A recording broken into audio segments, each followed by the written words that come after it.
جونين فيهم ثقبين، يعني الجونين اللي جم من فيوتشر فيهم ثقبين.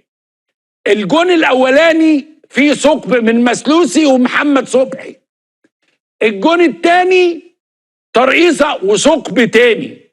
هل ممكن المدرب يراعي شويه في تدريبات الزمالك؟ لان اخطاء الزمالك الدفاعيه قاتله قاتله. طبعا ماتش عصبي جدا وفي حد اتطرد من فيوتشر ومشكله وحدوته، انما الحمد لله الزمالك كسب في الاخر 3-2، يعني الزمالك قدر يرجع تاني.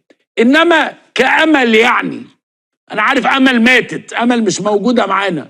هل في امل انه الاهلي يتغلب ال5 ماتشات الجايين او ما يتعادلش ولا ماتش من الماتشات الجايين؟ يعني بيعيدوا الاجوان دلوقتي حاجات يعني لعيبه الزمالك كانوا جدعان وقدروا ان هم يعوضوا، انما دفاع الزمالك وجون الزمالك عايز ترميم فيه. لا ما تبالغش او كده، عمور الزمالك مش محتاج ترميم ولا حاجه، الزمالك محتاج بس مدرب كويس يقنع اللعيبه اللي موجوده دي بالاعتزال. لو شفت امام عاشور في الاهلي او بيراميدز دي حاجه هتضايقك؟ لا ما تضايقنيش. ما تضايقكش؟ اصل في الاول والاخر ده احتراف ورغبه وبتاع، لكن انا زي ما بقول لك انا نفسي حتى الفرق في مصر، يعني النهارده اما لعيب يبقى راجع من كده خد قرار لا اللعيب ده لازم يكمل بره. لكن انا النهارده يعني رجع، طب انت كنت في مصر، طب ايه اللي سفرك من الاول؟ او ايه اللي جه وقال لك انا عايز اخد فرصه بتاع؟ طب والناس هناك عايز اقول حاجه، يعني انا شفت معلش في لعيبه استقبالهم بيبقى عادي، يعني لا استقبلوك كويس، واول لما رحت لعبت كمل دوس على نفسك، لازم يبقى عندك جلد. لكن النهارده هترجع الدوري العب في الدوري، ما لعيبه كتير بتلعب في الدوري المصري، انت فاهم قصدي؟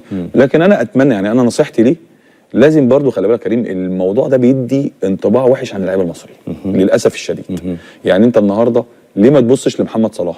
ليه ما تبصش للنني؟ انت خلي بالك هو مش او عنده امكانيات جامده جدا، بس ليه ما تاخدش الناس دي؟